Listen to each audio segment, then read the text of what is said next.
Hi. And I am so grateful and excited to have her here. And I know that some of our moms aren't here that are usually here today because they have stupid COVID. And they were bummed out, which is So I'm here. recording them. Yeah. And I'm just so excited to have her here and grateful.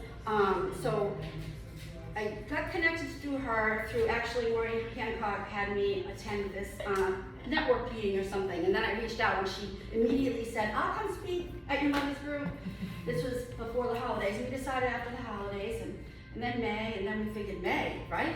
What a perfect month. My story is a little different than hers, but I like your story. And she's full of good energy, and it's what we need, you know, it keeps us going every day, and I really can't thank you enough for being here today. We're so excited. So here she is, Meg. Hi everyone.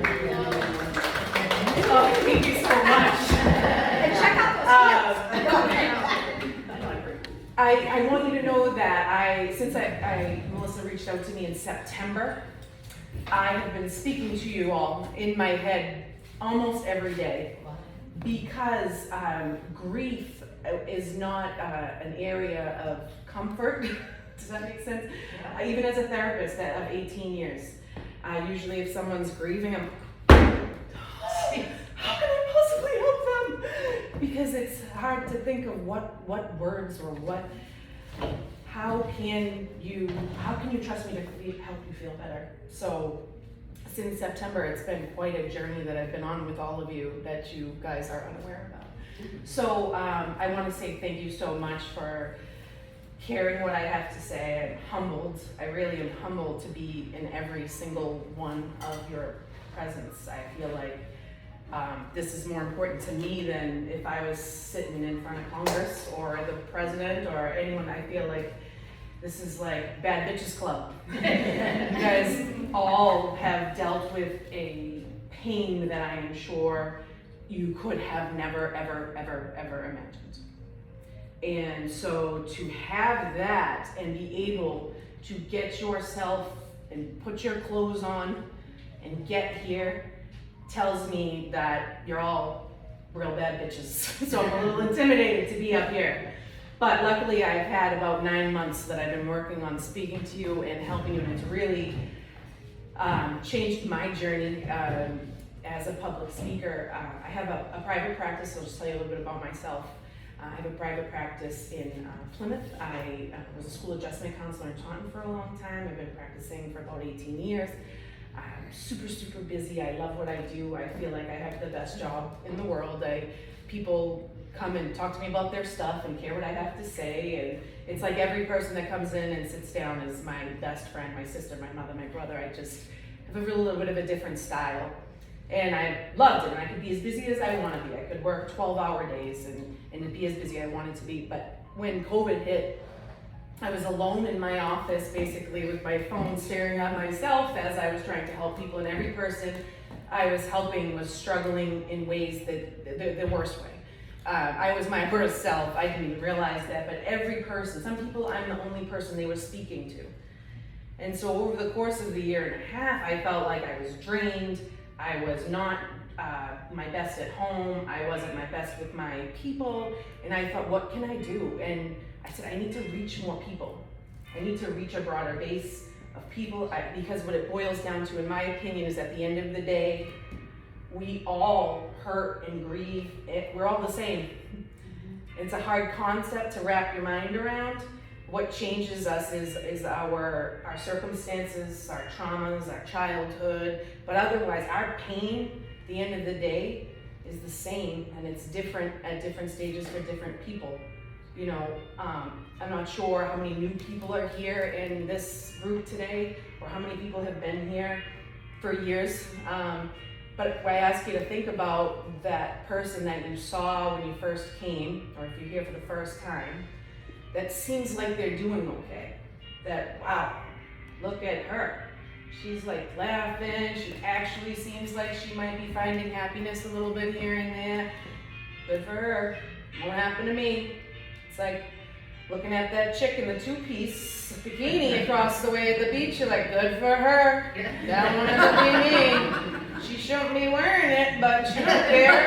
And then you're like, no, not me. I'll never have that confidence. I'll never be able to get that right with myself that I'm ready for that 2-piece bikini. I'll never get so right with myself that I will be able to go through a day without feeling guilty for smiling or laughing. That I don't feel, is there tissues around? I'm not gonna make it, just so you guys know I'm a crier, just work with me, all right? I feel it, I get chills. Are you? I think it's me and you, girl, right? And you know, Maureen says the chills is all the good stuff, so she said, it must be coming to me, your kids are letting me know what's up. So for me, when to get invited to speak to a group like this, I thought, how can I help them, you know? And then I realized that all you really need is a shred of hope that it can get better. And so then I realized that you're all here. So you must have a shred of hope that you can feel pure joy again without feeling bad about it. I'm not sure what everybody thinks happens or what everybody believes, but so far the few minutes I've been in here, I've been hearing a lot about energy and signs and feeling that, and as much as it's so important for us to figure out how we can receive those signs, the process is the same for everybody, whether you are suffering at one level or at another. Because what it starts with is loving yourself. And when I say that to people that are hurting or depressed or sad, they're like, yeah, I love myself, I'm fine. That's not, I mean, we gotta figure out what we all need for ourselves to fill our cups, despite what we're dealing with right now. What is it that we need to fill our cup? Like, what is it that we need to be able to feel like we can be okay in the moment that we're in, you know? Do you guys mind if I ask what brings you here? What made you decide to come to a support group? What made you decide to come here today? Anybody? Sure. I needed somebody to talk to what you're sort of going through because my friends can't. Yeah, we can't. So now I have friends who can. Yes, it's awesome. Were you finding that your friends would try and it just wasn't the same? The friends were supportive for a while, and then it just became life as usual for them. My life's never been the same. Never, ever. Right, and then sometimes you can sense that they want you to just cheer up. Yeah. Or it's not a good time for that, or Yeah. let's package you up and like, oh, we'll get back to it, or still, yeah. So that's great, that's a great reason to be here, and I hear that you guys are all really great people to be around and connect, and then you laugh too. It's like, okay, good, all right, do some laughing too, right? Do you mind letting me know? No, I actually tried a bunch of groups and I'm not a group person usually. And then a friend of Melissa's told me, no, try one more. Just try one more, don't give up yet. And I loved this group the minute I came in, because what you're saying, people were smiling too. You know, it wasn't just sad. Yeah. You know. Anybody else? Well, I was just gonna say, for me, a friend of mine had told me about there was a support group, and it wasn't long after Chris.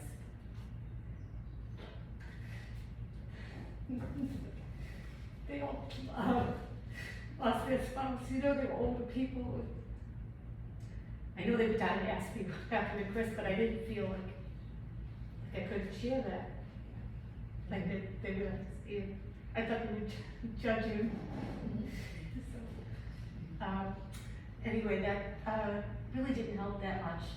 And then finally, she moved from the Cape up here, and I got word of it, and she's my soul sister now, whether she likes it or not. You would think after 6 years, but it's just not for me, for everybody here. Yeah, there's no right amount of time, right? So No, it doesn't, nothing changes the same. Nothing changes. It's just learning to live with it. Right, it's like how we're just gonna learn what I say, and again, grief is, you can shoot me with daggers or, you know, be like, nope, that doesn't work for us. Take that off your list when you're working with grieving people, but I always think it's literally like learning how to live without your legs. And a whole new way of life, and how can you not stay stuck on the fact that you don't have your legs? And I know all of you would sacrifice your legs and live in a wheelchair forever to have your babies back. So how do you learn to love them in this new form?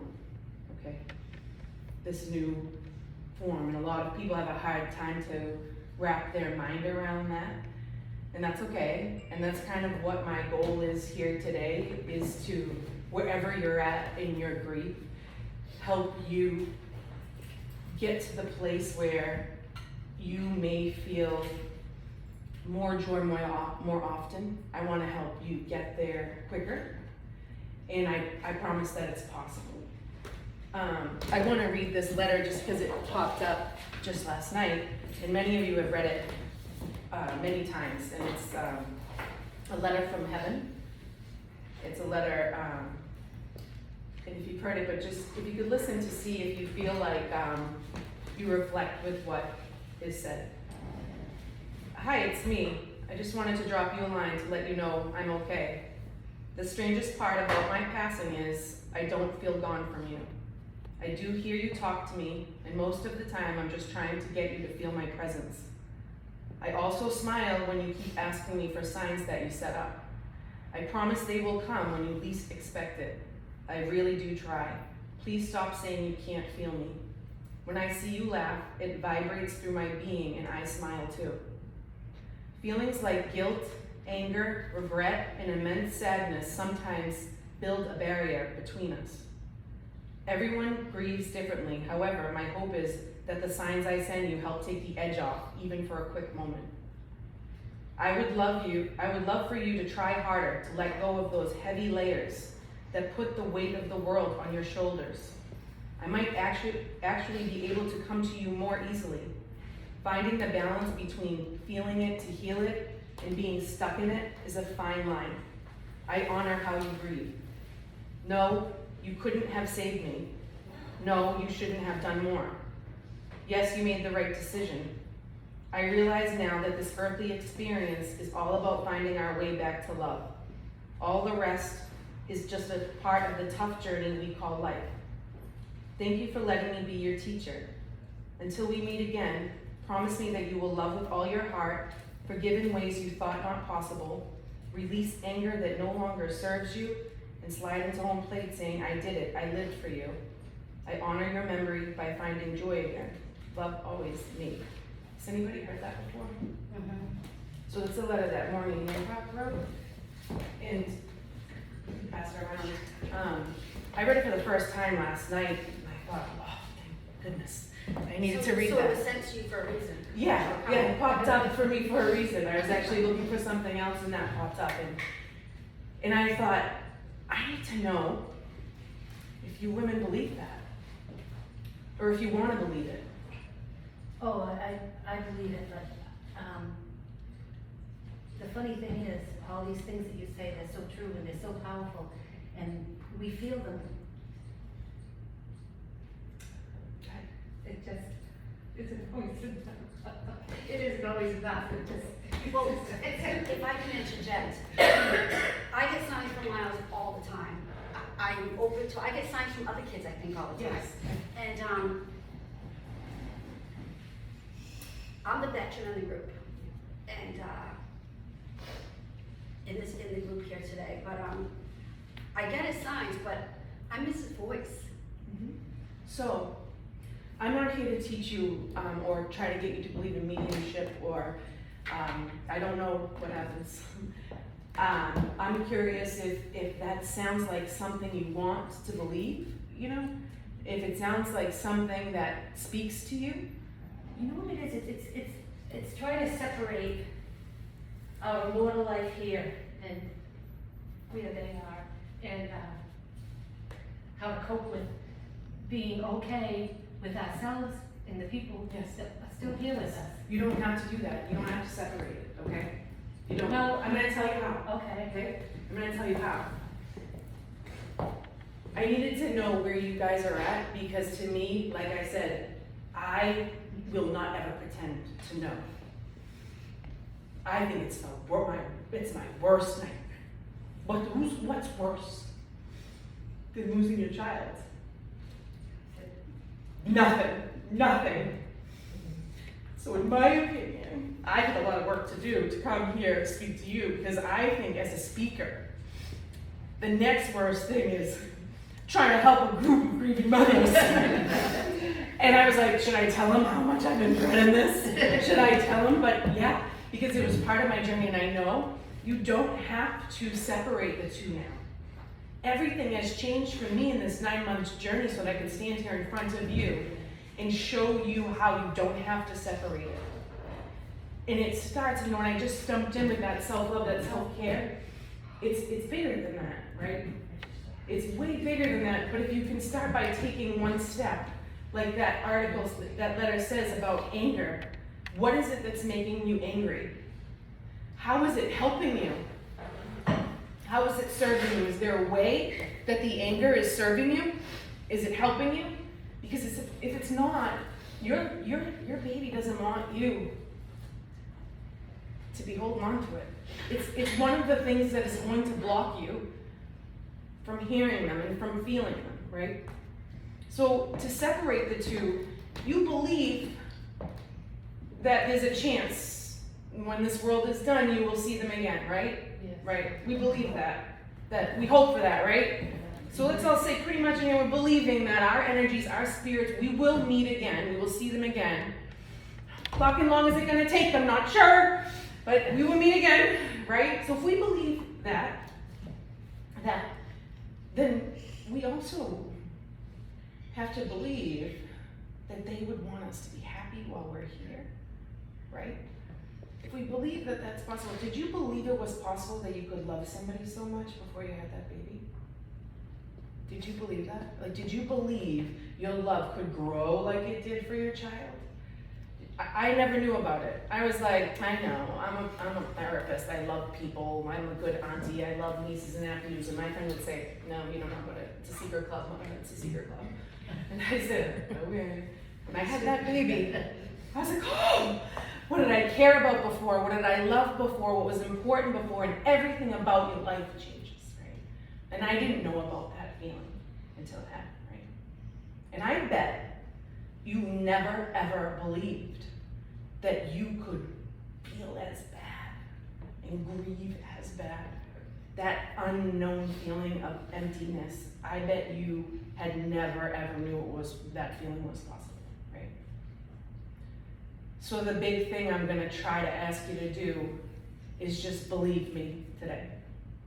And believe that what I'm saying to you is true. And by the time we leave, you'll understand why, and you might have one foot in and one foot out. But I feel like if all of what we're learning and thinking about and saying and deciding to be true is wrong, and at the end, when we're gone, it's not like we're gonna be like, shit! All that shit was bullshit, that energy's shit. We're not meeting up with anybody, it's dark in here. We're not gonna be mad that we believed in all of it and it didn't happen. We're gonna be enjoying our lives more on the journey, because if we just believe that it's true a little bit, it will help take the edge off. And then we can start helping ourselves, figuring out ways that we can feel good again and what that looks like. And no matter what, believing that you will see them again, believing that when you smile, they smile, believing that they're with you all the time.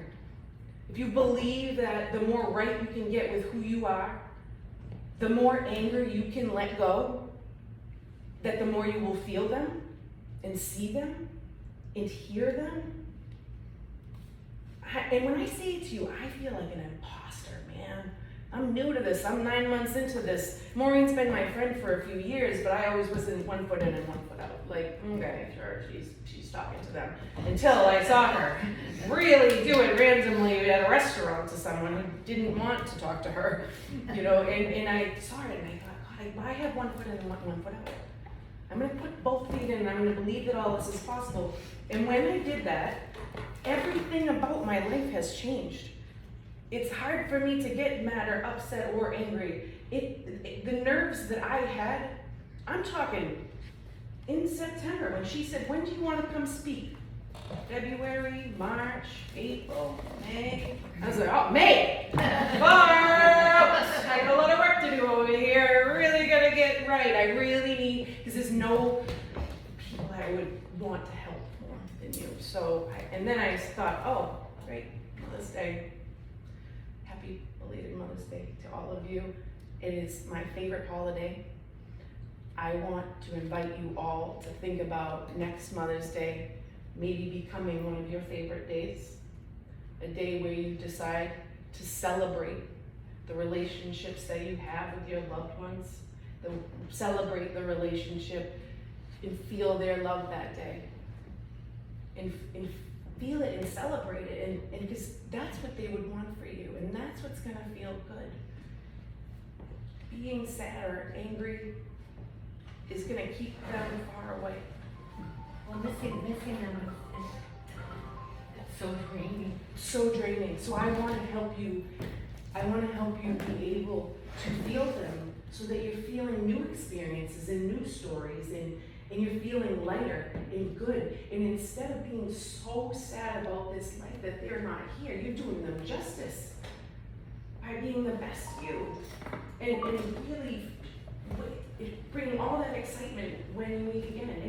And the last thing that I did before I came here last night was, I don't listen to podcasts, but I went on to Maureen's podcast.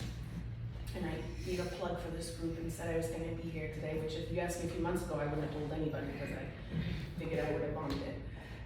But I said about that, and I was like, okay, to calm down and try to go to sleep, I'm going to listen to another podcast. I just picked one of her podcasts, and it was one where she speaks to a mother who lost her 13-year-old daughter in a motocross accident. I was like, oh, okay, maybe I picked the right one. And the podcast goes on to talk about how she's been working so hard at these energy things, and about getting right with herself, and about looking and being open to signs, and about being happy that she had the experiences with her daughter and celebrating her. And she said it's been insane, the amount of times and the amount of things. And so Maureen said, what do you do to prepare yourself? Like, how do you calm yourself down? How do you get okay in order to be able to feel these signs from your daughter?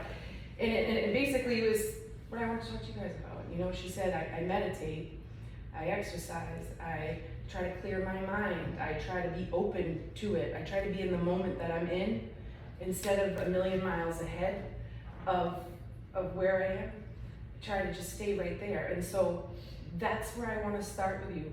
What are you doing for you outside of this, right? What are you doing to help yourself feel good so that you can let go of that anger?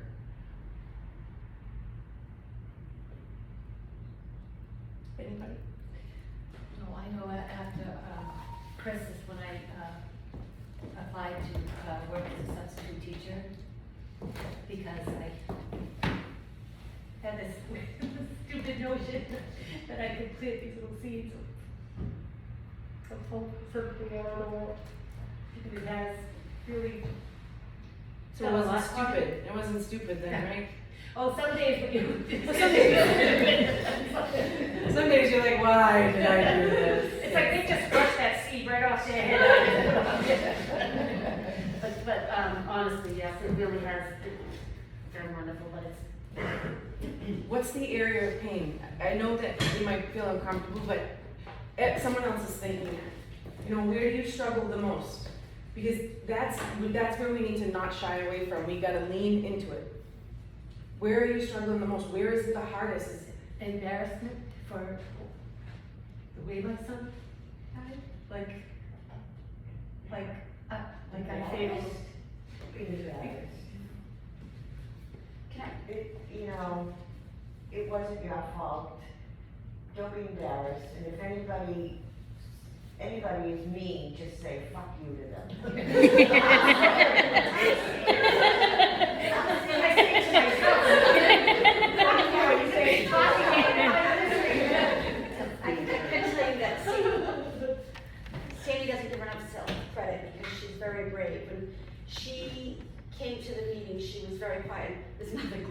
Sandy.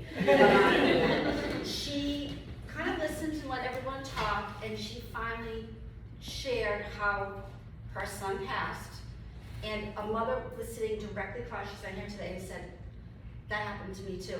Because the other mother was shameful to say it, and she, as soon as she opened the door, that was it. And it was, there's no judgment in this group. It's true, we've learned so much from. We've learned so much, we've educated each other. There's no right way. People always ask me, and I don't know what your story is, but I know that I get asked if they're an addict, if they're depressed, if they're suicidal. What do I do? What do I do? What do I do? What do I do? There is no right answer, because you can do everything and it can not work. Right. And you can do everything and it might work, because it's not about what we're doing. It's about what they decide. Yeah. And sometimes it doesn't matter. You can be you cannot, a textbook. There's books out there that'll try to tell you what to do. It does not matter. It's about the person. It's the person they decide. But, yeah, and also, when I say, I've said this 1,000 million times, but mother and enabler are synonymous. I think because we're not able to help them with those kind of, you know what I mean? We're not professionally. Even if you're not professionally trained, it doesn't matter, because it's different for you, you know? It's different for Me, you. I just wanted to shake him and say, you know. But all they're thinking about is drugs. Right. They love you, but they just can't stop thinking. It's an illness. It's an illness. It takes Well, over. it's that mental illness. It's a mental illness that That's what they takes add over. on drugs and And you add in, alcohol. right, and you can't go back. It doesn't matter. Yeah. I've been in that situation with a lot of loved ones, and I have to believe, right? It's not gonna hurt me, it's only gonna help me to believe that they're at peace and they're feeling that high up there all the time. Yeah. Because everyone will feel their best all the time. Yeah. And the way I know to get closest to that is if I can teach you this way of what you want isn't wrong, what you're feeling is not bad, whatever it is.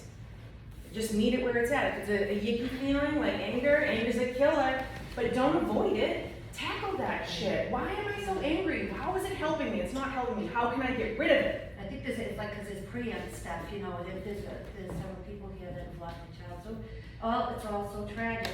But then you get these young people, like. We all have issues, and they're just as hard. Well, I just want Oh, I'm sorry. I just want to say, I know I have to accept the loss of my son. But my everyday pain 5 years out is the anxiety that I have to face in my life. So how do I deal with that besides the loss of my child and the tragedies that we've all experienced? Do you mind, the anxiety is just sitting with you every day? The anxiety is everybody probably feels some anxiety of what's gonna come at me, who's gonna say something, what's gonna trigger me, just stuff in the news, If you buy in, everyday life. right, with 2 feet. See, my heart's beating right now. No, it's good, it's good. Listen, let it out. It's good. Let's get it out. Stop trying to squish it. We need to talk about this, right?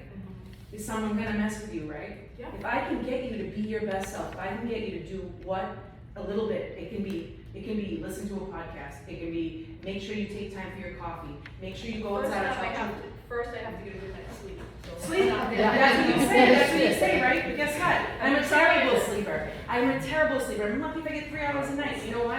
My mind never stops going. You know what I did instead? You don't need sleep, Meg. Sleep when you're dead. That's what I said. Listen, it took me a long time of trying to buy into that. Yeah. I have all the energy in the world. The other night, preparing for you guys, I might have slept 1 hour. Oh, I believe you. 1 hour. 1 hour. And I woke up feeling like, yes! Because I think your people are sending me energy. They're like, go be your best self, Meg. Go be your best self, right? So that anxiety that you're feeling, yeah, sleep would definitely help. But before we even can get there, we gotta figure out what that is all about. And you maybe wanna check in with, what do you believe? Because when we talk about what we believe, right? I believe there's something. I believe we'll meet again. If you believe that, then that's what we should be 2 feet in on. It's funny too, because I thought at some point, at sort of the beginning after Chris, that I should get my shit together and move forward, because if I fall apart and can't go on anymore, people are gonna blame Chris for it, you know, so, you know what I mean? So protective. Yeah, so protective. that's the whole I'm idea. not thinking Because about nobody it. wants us to fall apart. Think of you. No, Like, fuck that. If it's a anybody lot of needs to fall responsibility. apart, you can fall apart. Fall apart. Find one Why of your have a problem with friends. that, obviously? And then whenever you need to, and if you allow yourself permission to fall apart when you need to, it will happen less often. You will learn what you need to pick your pants up quicker. Like, fall apart if you need to fall apart. That anxiety that you're feeling, that you don't want to live in. What are your tools? What do you got to get rid of it? Yeah, sleep sounds great, but there's a lot of work there. Yeah, I know. I don't know, every day is a different day. Do people have a hard time falling asleep or staying asleep? Staying asleep, okay. So this is not a magic trick, but the only thing that I've known for 20 years that seems to help at all, and you might have already tried it, but it's old hat. When you're trying to fall asleep or fall back asleep, focus on the air going in your nose True. and out of your nose. Or you get those And in your machines. nose and out of your nose. What are the machines? What are that? Those are the machines that have noise, you know, you can make it louder or softer. Yeah, but then I it just needed goes that. along with your. Because Yeah. my time was just constantly, because, you know, first my husband died, and then a year later my daughter. So I had to stop, every time I went to bed, my mind was going crazy. Yes. So Good. a friend at work said, here, use Try this this. restricting Yeah. machine, Yeah. and because you focus on the noise. Yes. It's not really noise, it's just. Just believe that that works for you, and it will. Exactly. Believe Yeah, true. that the air going in your nose, so listen, your mind's gonna still wander, and you're gonna be like, shit, girl, go back to your breath.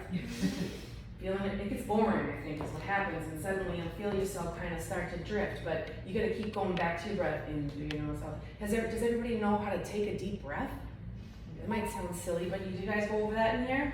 The appropriate way to breathe? No, I Controls all things is to breathe in through your nose, and when you're breathing in through your nose, bring it down all the way into your belly, blow out your belly, not just your lungs, that's where you're supposed to have, and then, really expand. yes, and when you exhale, out through your mouth. So it looks like, and I like to do a 7-11, so because it's better if you breathe out for longer, you expel more of the carbon dioxide, so I breathe in for 7, and then out for 11, like.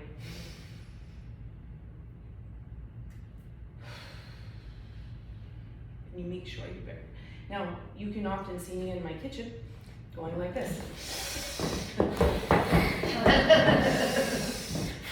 To calm myself down because I have 3 loud, crazy children and a very obnoxious husband. So I do that a lot. So your breath will always slow you down when you're trying to sleep in and out. But beyond that, the day-to-day anxiety, how do we get you to feel right? Like, so if we're gonna believe we're gonna see them again, what we're doing is not learning how to put that on a shelf or avoid it. We're learning how to have a new relationship with this person that we love. A different relationship. It's not bye, see you soon, see you later. And the more open you are, if you want to believe that, it doesn't hurt. Just try to believe it and watch what happens. When the grief comes in or you're really missing them, what's your antidote? Like when stuff's really hard, and I know it's not nothing's the same, but I have music. Put on the happy song, the song that nobody's allowed to be sad when they hear this song, right? Ground yourself, go outside in the colder weather even, take your shoes off and just feel the cold beneath your feet. That's what grounding is. Grounding is, you know, you're so overwhelmed, but there's a hockey game on, and you don't watch hockey, but you watch that puck, and you make sure you stay focused on that puck, it will start to disappear. The anxiety will lessen a little bit. Find what it is for you. If it's being outside, if it's going for a walk, carve it out for you. Make the time, because if you do, everything will fall into place. That time you carve out, what are you guys thinking when I say that? I know when people say to me, yeah, you clearly don't work and have kids and a job and life, like carving out time for yourself sounds very silly. I mean, what do you guys, what do you I guys mean, do? this kind of grief has been a lot of work. It's like you're constant every day, you're digging yourself to keep your head above, you know, and participate in life. And have I asked her to specifically speak about self-care, because all of us here, obviously, the minute we wake up, and the last thing we think of before we go to sleep every night is our child. Or events like Mother's Day, that you know you may have other children, or you're with family, but you focus on who's not there rather than who's there. And so I thought it was really important to talk about self-care, because believe me, I need it too. That's why I want to talk about this, because you do, but it's every day, we worry, but we don't worry about us. And you have to though. It's Yeah. not because I want you to go to yoga and run a marathon or go to the movies. It's because I want you to feel your person. Yeah. It's because I want you to believe that you can hear them, you can feel them. Listen to that podcast I listened to randomly last night. She said she was meditating, which is a very hard thing to do because you have to clear your mind with these guided meditations, and I can give you a bunch of suggestions. However, since she was meditating and she could feel her hug her. She could feel it. See, it takes a lot of practice though to get to that place. It will take less practice. What do you do to, you're stuck with me. What do you do to take care of yourself? What do you do for you that feels good, that fills your cup? It's kind of embarrassing to say what feels like that. Well, usually Chardonnay is what fills my cup. Yes. Harder, so if it's that, you're in good company. I actually, when my son was struggling with drugs, I think I was drinking wine every night to like calm myself down. Okay. I don't know, I just a little bit too much. My middle son used to get mad at me, you know, like instead of dealing with it, look what you're doing and that type of thing. And Yeah, why don't you tell him next time he's a grieving mother, you can come back. Yeah. So I mean, I have my own little cave that my little she shed. Yes, girl. My son Sean had moved out, I took his room over and Yeah. I don't know, and I just started doing crafts and things like that to try to keep myself busy. I do put myself out there. We went to Capella, we're going on a spiritual trip. Yeah, I do try. I Listen, try so really while hard. you're doing it, this is me too. Like going through all it's what we all do, right? We listen to the podcast. Oh, that's good for them, right? I go to like a conference about therapy or healing and this and that. I stay for 5 minutes. I'm like, yeah, I got that. I'm not good for them. I got the rest of it. I'm good. I'm fine. Like, why do we go if let's try to be all in? You know, like why go and be like, good for them that they were. How about Melissa? Good for you, Melissa, being so far in your grief journey. That'll never be me. Why not? Why not? You're going to these events, you're listening to these podcasts, you're reading these books. Give me another book about grief. Okay, I'm in this stage of grief. Like, why not believe that you can feel good too? I've actually experienced signs that have brought me to my knees. It's so beautiful. Like when I was planting Christmas, I made a garden for Christmas. So when I was first planting it, I was in the garden and a breeze came and hit the wind chime or whatever. But there was something so powerful that I felt that I couldn't describe to anybody. Yeah. You know when something's so beautiful, you really. Yeah. So I have all that stuff to hold on to. Let it I just can't seem to let it just sit inside of me. Here's your assignment, right? Yeah. Here it is. Here it is. You're doing all the things. You just gotta let it seep in, right? Yeah. I But I'm a rat job, look at me.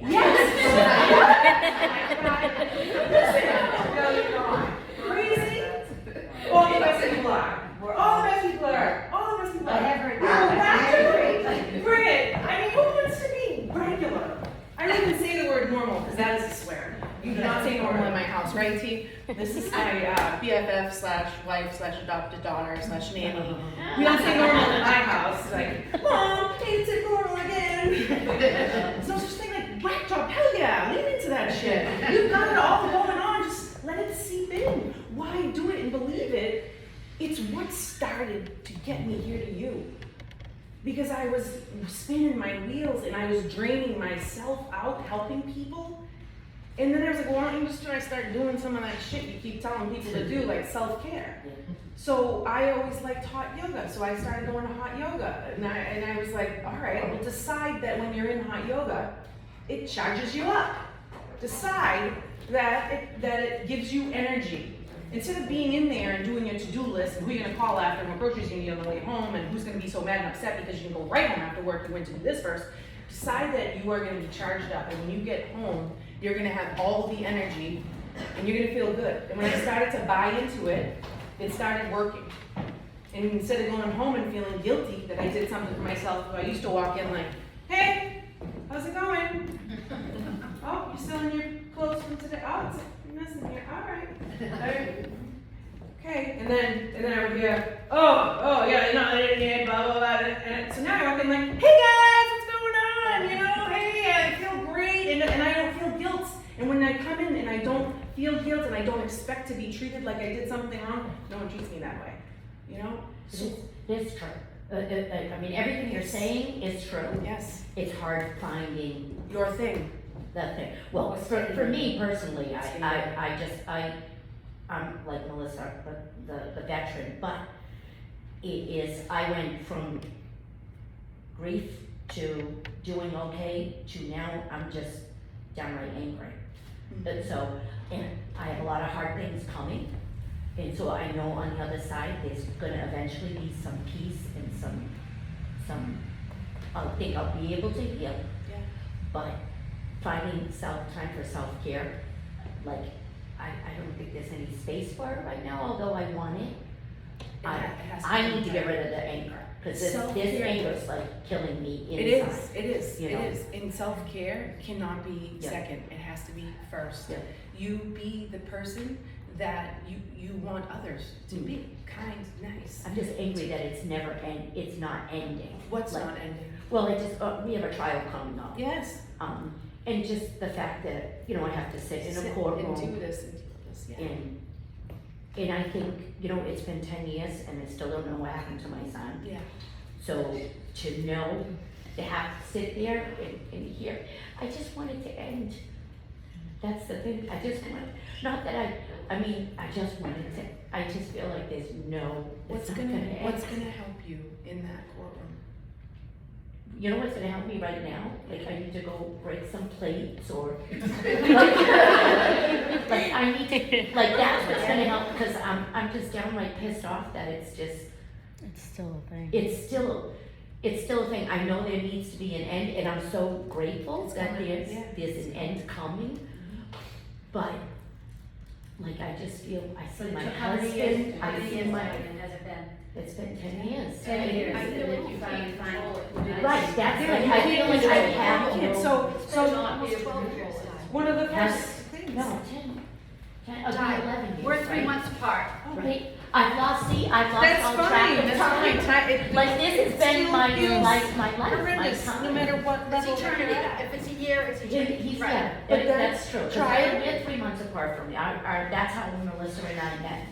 Her son got killed, and then I read it in the paper, and then my son, I never thought I was gonna be that mother. Like, my heart went out to her, and then 3 months later, I was that mother. And I mean, who knew? But the point is that I thought I was doing so good, and I'm not gonna say that this is what I've always thought was gonna happen, that they were gonna catch this person and so on and so forth, but it just seems like now I'm more angrier than I ever felt, and I know it's not good for me, so, Right. because I know I need to get rid of it, You said a couple of important things, right? that I need to go break some plates. That's one thing, okay, you need to go break some plates. Or hit something. And hit something, get it out, right? Whatever you need to do Yeah. to get it out and say bye. Scream at the Exactly. top of your lungs, Right. punch something, smash something, and let it go. Yeah, let it And then go. decide that when I go to this trial, I'm gonna get something I need. Right. This is gonna help me close that door so that I can just enjoy Sure, yeah. the energy that I feel, and that I got something that I needed from that. So all that additional pain and suffering that you had to rehash and open and that you're gonna go through have that faith that it's gonna give you something. Why not believe that you're gonna walk out of here feeling The better? rational side of me says that, and I am a rational, you know what I mean, educated person, Oh, yeah. but it's the Emotions. it's the inside, it's the, yeah, what's on the outside, what's on the Your inside, it's wisdom, completely different. the wisdom that you have, but then the emotions at the same time. Right, they derail It's you like a every fight to the time. finish, Yeah, but there's no. yeah. But. if Well, you I can- know at the finish line, I'm not gonna have my son.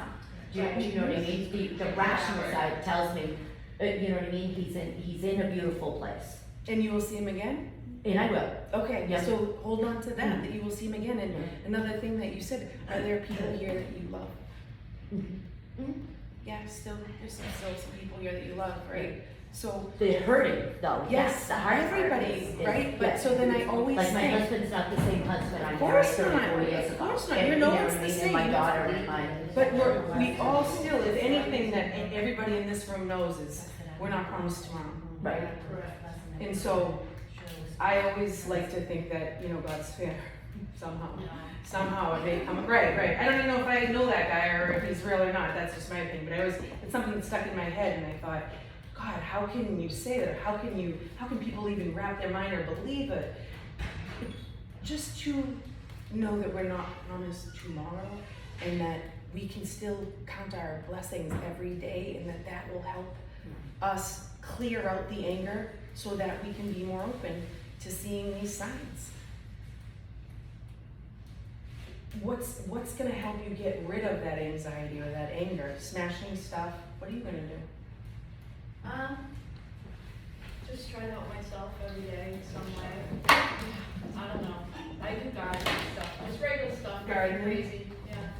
That helps you get rid of. Therapist. You talk to a I therapist? talked to a therapist and that helped me so much. She's great, but I'm always talking to myself, even out loud, and try to understand things, and I just had to realize my daughter was 31 when she passed away, and I should be appreciated that I had her for so long. So many other people lost their child so early. So I have to there are people out there worse than me. So I have to do that because if not, I just will be a basket case all the time.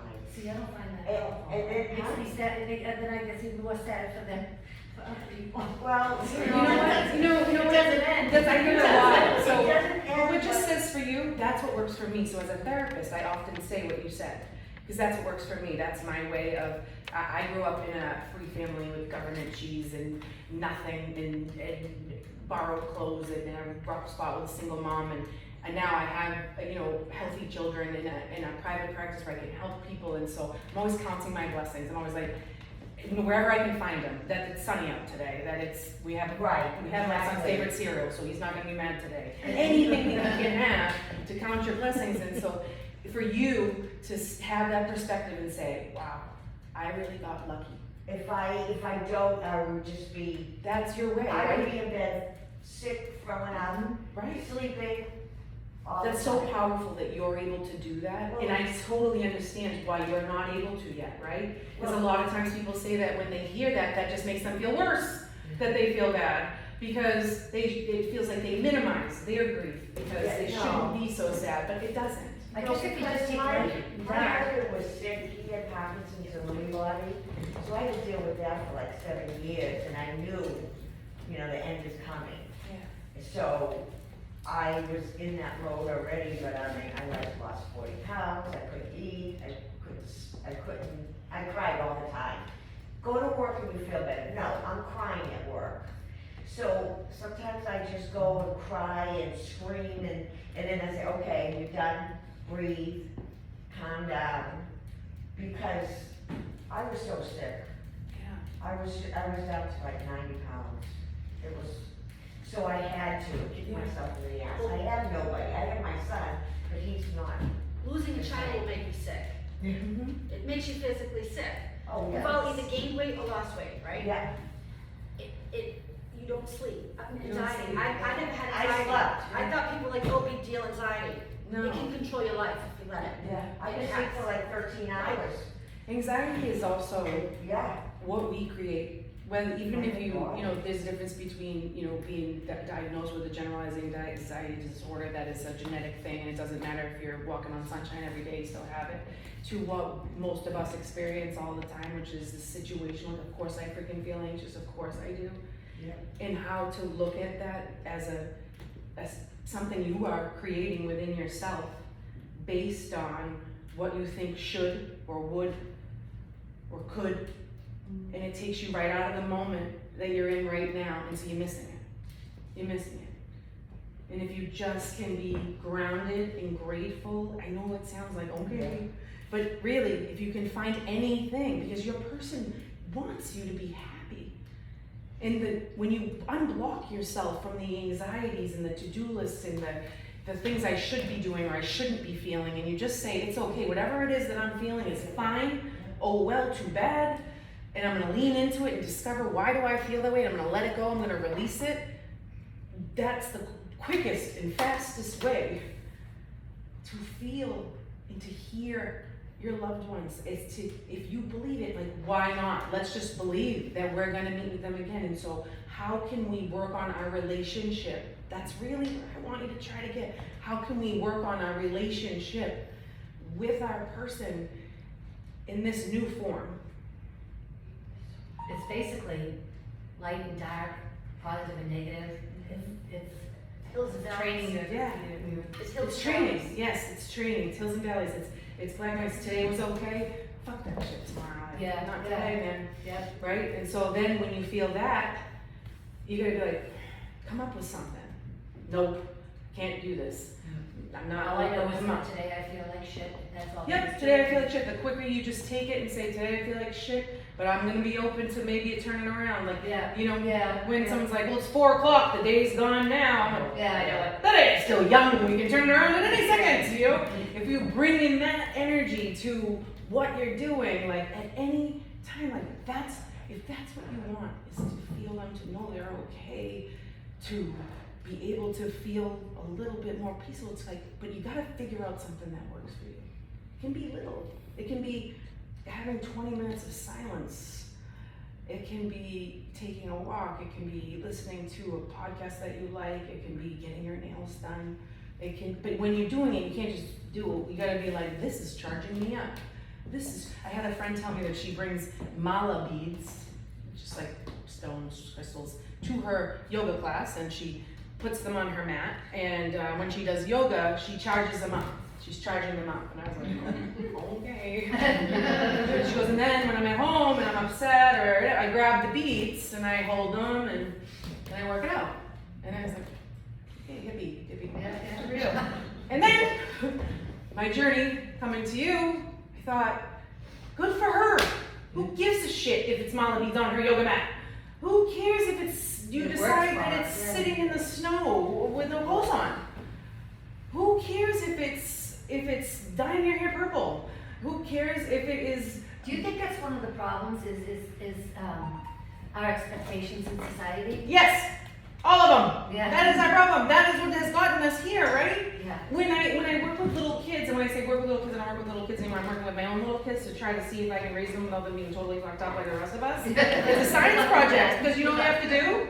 You have to treat them like humans the whole way through. And it's so hard because they talk back so much. And they have so many, and I don't want them to be assholes, I want them to be kind, I want them to be nice. It's so important to have that. And so how do you do that? You treat them like humans. And so society puts on us that you're supposed to groom them, tell them, scold them, get them to this place.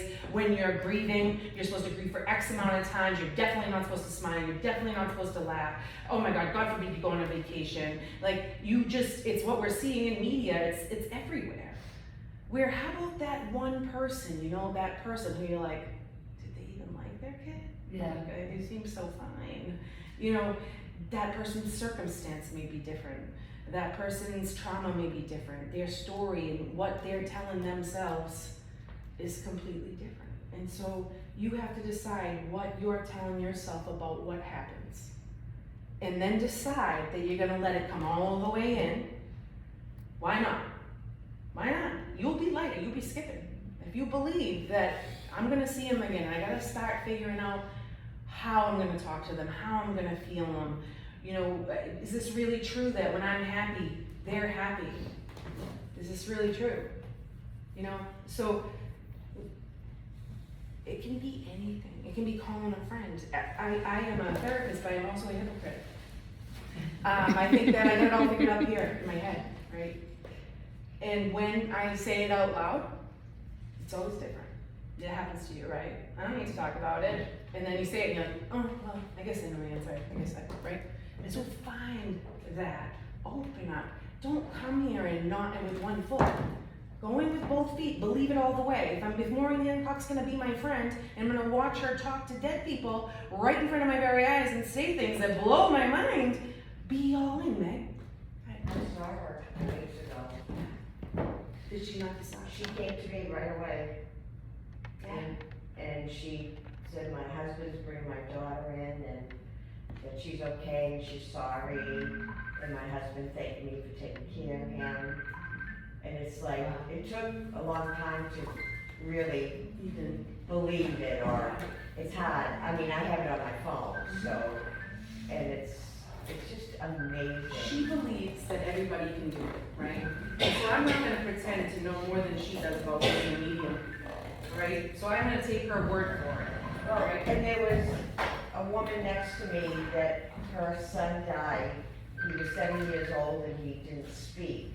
And now she says he's speaking, and it's my daughter brought him in. And it was just like, seriously? She ain't making it up. She isn't. There was one day we were driving in the car, Martha's name, she was over me, and she goes, what's my father's name? I was like, what's my father's name? I'm like, why are you asking me Do that? you know her? Yeah, she's a friend of mine. Yes, and so we've been friends for years, and then she was like, you need to get in front of more people, because, and so I started doing shows at the Zen Loft and talking to people, and then, it is important because I want you to see how I love her. How it is meant to be, but here I am with these things that I have, these gifts, these people that are telling me, yes, talk to a greater audience, and then fear gets in the way. The very first show I ever did for her, I thought I was losing my mind because I was so nervous. And I could talk to one-on-one all day long, I'm great at what I do, but to talk to a group, I suddenly decided that it was intimidating. And so my road to get here to you today was a road of enlightenment for me. And so it was just yesterday that I realized how come it's so important for me to help you understand that you can feel better, you should feel better, they want you to feel better, is because if I can help you with that, I can talk to anybody in the whole entire world. Because I am just blown away by all of you walking in the door and being here. And one of the things that my yoga lady, even when I say that I go to yoga, I feel like an imposter from Brockton. We don't have yoga studios. But now I'm going to go to the Duxbury Yoga Studio, and she opens up with the, even right, and I go to the left, right, I'm like, hey, no one has tattoos. And they're like, everybody matches. Does anybody ever seen this book before? It's called Journey to the Heart by Melody Beatty. And my yoga instructor opens up the class by reading from a page of this book. And there's been so many coincidences about the pages from this book. And when I knew that this was the date that I was going to talk to you guys, I opened up to that date and I was like, all right, let's see if that can be the reading I read to them. I'm going to read it to you right now. Stay open to surprise. On my journey, I have often been surprised. Sometimes pleasantly surprised. Some of the places I was told to visit, places I was told would bring me joy, didn't. Occasionally, they left me cold and confused. I would reach out to grasp for something fun from an experience, only to find it wasn't there, at least not for me. I was left wondering why it didn't work, why it didn't feel right for me, or why it didn't do for me what others said it did for them. Then other places, other experiences, the one I had the least expectation of, surprised me. They riveted my soul, opened my heart, touched me and changed me in ways I didn't expect, in ways that still surprise me. To have certain expectations is natural, but stay open to surprise. Don't let your dreams and expectations color what you know to be true for you. Trust your perceptions. Trust how a thing feels to you. If you expected something to work and it didn't, trust that. If something has opened your heart and produced growth, love, and joy, trust that. Don't let your expectations or prejudices color or distort your experiences. You may be pleasantly surprised to find joy where you least expect it. So I read that on May 14th. I read that way back in probably November, and I was like, what a bummer. That ain't it. It's definitely not the reading for that day. I opened it up again last night, and I read it. And I realized how it is the reading for today, because it surprised me that this journey, 90% of what I'm saying to you today, I have not said to anybody.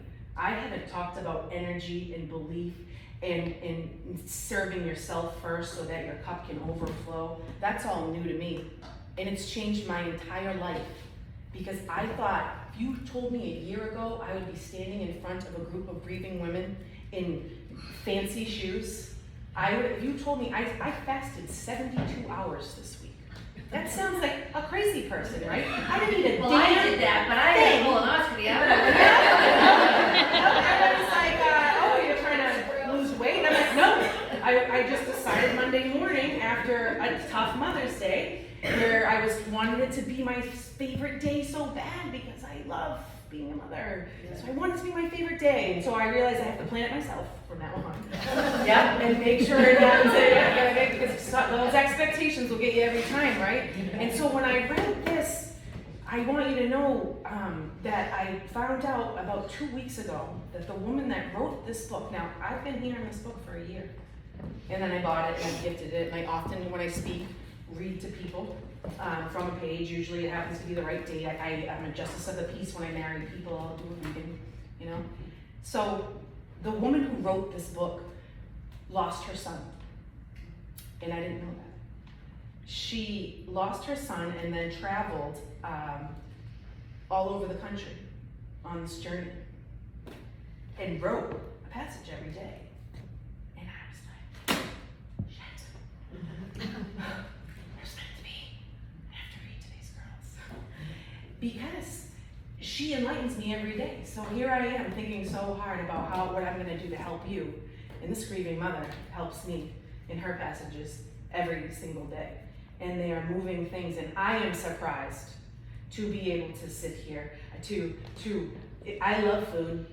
I was like, I think I'll try this fasting mental clarity thing so I can be my best self on Saturday.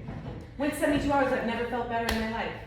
Now that's something, if you told me a year ago, I would never believe it's possible, right? I would never believe, couldn't pay me $1 million to go talk to a group of grieving mothers, because I would just want to take every single one of you home and to yoga and to the mall and to the beach and to wherever else will make it happen. Not the mall, I don't know, anything. No, I want yoga. No, everybody says that. Why? That was awful. I don't have a lot of time, so I try to get right into the heater and sweat as much as I can. So, to stay open to the surprise that this journey was surprising for me here, and I never believed that I would be able to stand up here and be okay and say anything of value to you, I'd like to ask you to all take a leap of faith and believe that you could be pleasantly surprised if you put both feet in and believe what it is that we spoke about. The last thing I wanted to read, and then I'm happy to answer any questions if you have any. I would think that this speaks to many of you, and I think that this really sums up what we were talking about. There's a part of the grieving process where the soul almost leaves your body too, as though it's off searching for the one you lost somewhere in the ether. You walk around doing all the right things, but it's really as though you're the ghost. Perhaps you are. Perhaps your soul searches until you find them again, and when you do, they tell you to go back and live. So when that numbness passes, brave one, maybe it's time to do what you're told and live twice as hard for those who no longer can. And that's what I guess I'm asking you to do. That's pretty powerful. Do you guys have any questions or anything I can add to or ask? You can ask me anything. Are you guys taking care of yourselves? Are you taking longer showers? Sometimes I feel like I am, and then when I start to feel this way, I feel like maybe I'm not. But I guess it doesn't. Anything I've done before, it doesn't undo what I've already done, you know, so it's If you just, could be it's in the just kind of moment. like a bad day or just an Yeah. off day. Yeah. Because grief comes in waves anyway. Yes. You know, and here, you get some people that's pretty fresh and raw, and then it's been 6 for me, 10, you know, and I don't wanna be discouraging to somebody in the early stages, but But that's what so now, thank you, that I've spoken to you. I'll go speak at Gillette. I'll go talk to anyone that I've spoken to. I will speak to thousands and thousands of people, and I will walk in there because you guys helped me get there quicker. That is, That's what it means to me. I want you guys to get there quicker. I don't want everybody to have to wait 10 years, you know? And you know what? It would have taken me a much longer time to get into groups of people. I mean, I've spoken to high school students, I've spoken to a bunch of people on Valentine's Day, I've spoken to a company, a business, nothing. I was just like, here? I mean, I took 3 showers one day, I usually get 3 in a week, just got to, it's just things that I needed to do to get here. So to me, I just want you to buy in with both feet, and I want you to get there quicker. That's all. I want you to get to that place quicker where you fully believe, because why not? Why not? Why not? You're not gonna be mad that you did. I think it makes all of us, speak to everybody, but mostly me, but it's powerful, Meg, that at least I feel that this group has kind of taught you something. Oh, everything. Everything. That's why this passage that is on May 14th that I thought, fuck, it's not even a good passage for me to read to them on the actual day. I'll pretend that it's May 16th. That one looks good. I'll read that one. But it was the right passage because I had no idea how much this would help me. And now, because of this, I started my public speaking journey in December. Was my first talk, and now here I am just 5.5 months later, and I've spoken to a bunch of groups, but this day, everyone that knows me knows about you guys. Everybody knows me. I would never go buy fancy shoes like this, ever. So I'm glad that I figured out that what you guys were teaching me and that it was a surprise, but I'm also glad that part of my journey was buying these shoes I've always wanted my whole life. So thank you guys for that also. But you did teach me so much because I'll talk to anybody, if I can talk to you about grieving and ask you to believe that there's a way to live without your legs. In a way, it will never be as amazing as you thought it could have been. But it could be different in another amazing way. And if you can just try to go in with 2 feet, everything will change for you. I'm not able to be angry. I'm telling you, since December, my first talk, I'm not angry, I'm not upset, I'm not mad. I'm in the moment, I'm grateful every day, I count my blessings. When I get upset, I decide, am I gonna do something about it? And if the answer is no, then I let it go. It's a rough feeling, I call it just that, it's just a feeling. I don't have to attach a story to it. I can just let it just a bad day. Still could turn around at any point. Shit, that's my favorite song. Lovely Day by Bill Withers. You can't have a bad day now. You know, anything can be a little sign and turn it around for you if you just keep your eyes open for it.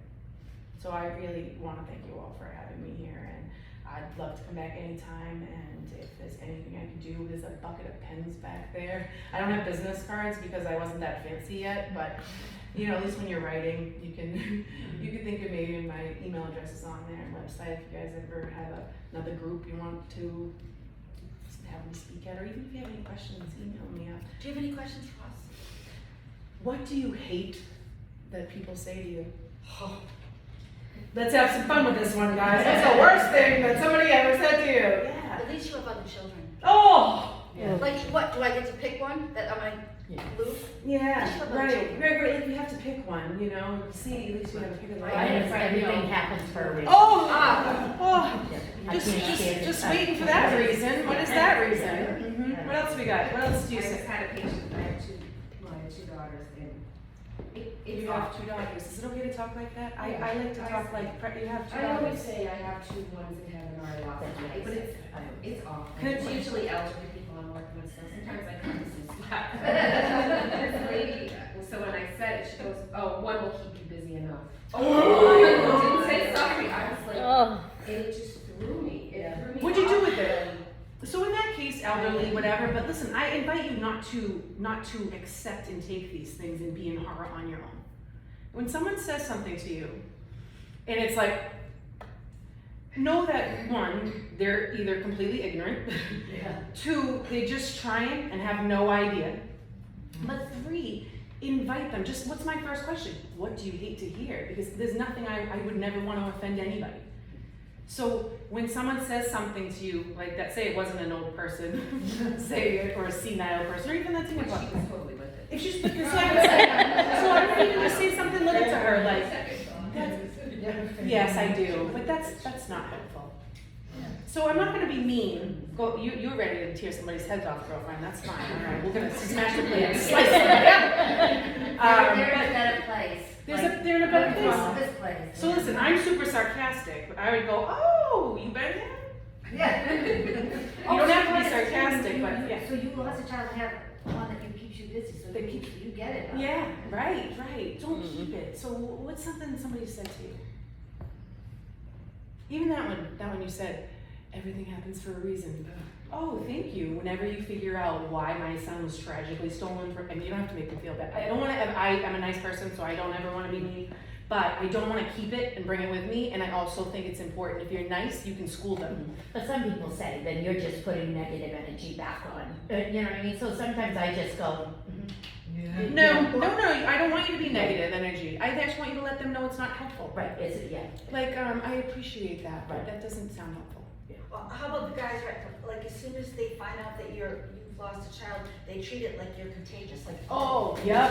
I've actually walked into, I was in the grocery store shortly after Miles' death, and a hockey parent whom, I was on the board and all that, so I was very, very involved, like, was making sure they weren't going down the same aisle as me, and I literally walked up to her and I go, it's not contagious. You can just say hi. You don't even have to ask about Miles or mention him, you can just say hi.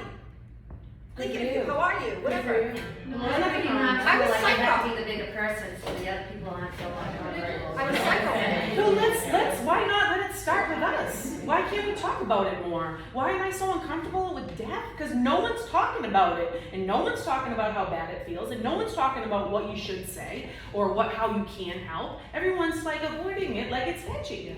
Let's talk about it. I know my healthiest people that I help are the people that are talking about their person.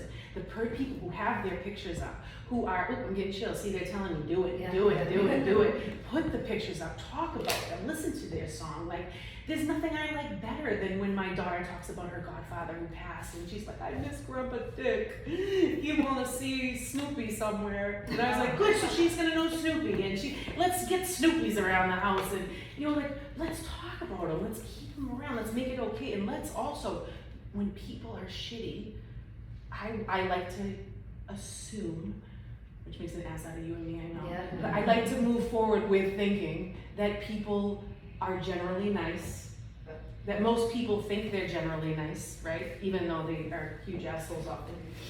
But that their intention is generally to be nice and they just often miss the mark, right? So if we can just try to believe that, then you can either be, like what you said, there's no way that won't impact them for the better moving forward in Well, life. then I got, I didn't want to bring him up. Well, it's not like I forgot he's I didn't dead. forget. Yes. In fact, if someone responds to that, like when, I don't know who said it, Tammy, how many children you have, I always say 4. And then if they ask their ages, Miles is my youngest, so I always say he would be 29.